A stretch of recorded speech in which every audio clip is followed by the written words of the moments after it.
So we talk quite a bit about homelessness. We have on my radio show here in San Diego, and we're going to here on the TV show as well. It's a huge problem, and the president's going to get involved and all this. So we'll talk about all this. But I want to go talk right now to Christopher Rufo from the City Journal, who just spent some time in Skid Row, which is like the epicenter of it all. Christopher, how are you, brother? Very well. Good, man. I want to ask you what you saw, but why do this? Why did you even go? And why are you passionate about this topic at all? Yeah, so I've been doing a series of articles over the last 18 months about homelessness in West Coast cities.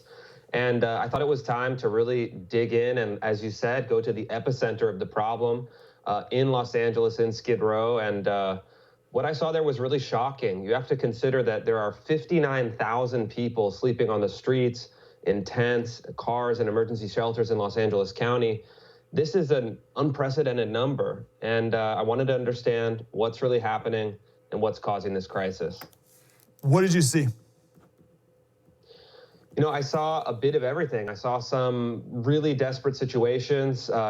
Actually, on Skid Row. Skid Row is about a 5 by 10 block area. It's very small, but it's home every year to more than 10,000 homeless intravenous drug users. And I saw a bit of everything. I saw people smoking meth in the streets. I saw people fighting. I saw people, engaged in all kinds of just horrific situations.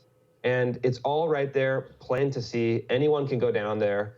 And it's really a human crisis. And unfortunately, the rhetoric that we've been hearing from political leaders is that it's just a housing problem. But judging from what I saw on Skid Row, it's much deeper than that. It can't simply be solved simply by building housing. No, it's almost, I don't want to get to all that, but it's almost such an absurd premise. I mean, you take people who are in the depths of an addiction that they've had for decades and you throw them behind some door and you think that their life is suddenly going to turn around. That's ridiculous.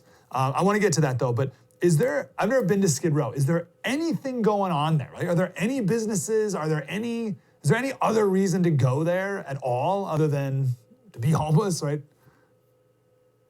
Yeah, Skid Row's, it's kind of interesting. So you have still the garment district in LA. You have some predominantly Asian import-export businesses. So you'll see sometimes, kind of Asian American shopkeepers rolling up their doors, working a full day, rolling the doors down, and then shortly after that, people just slumped across their doorways. So there is still some kind of low-rent industry there, which surprised me.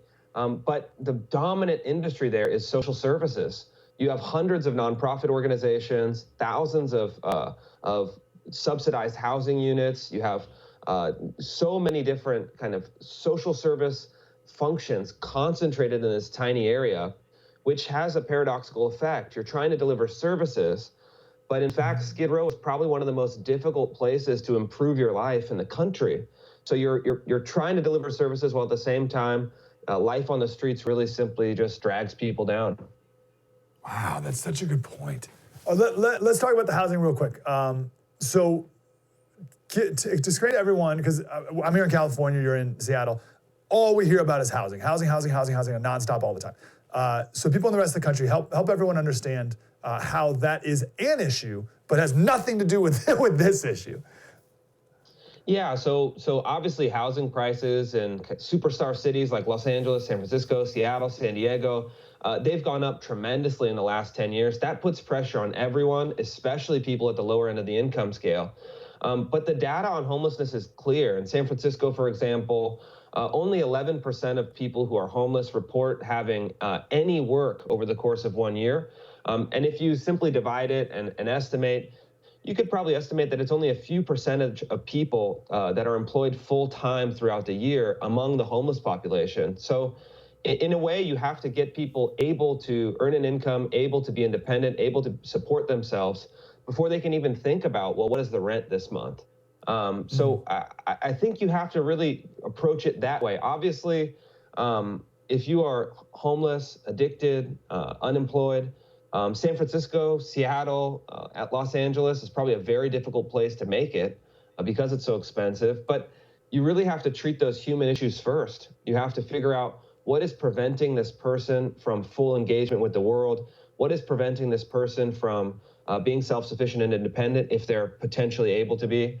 And that's the issue that, unfortunately, political leaders in West Coast cities really want to sidestep, because they want to look at it as an infrastructure problem. They want to be there at the ribbon cutting on a new kind of housing development.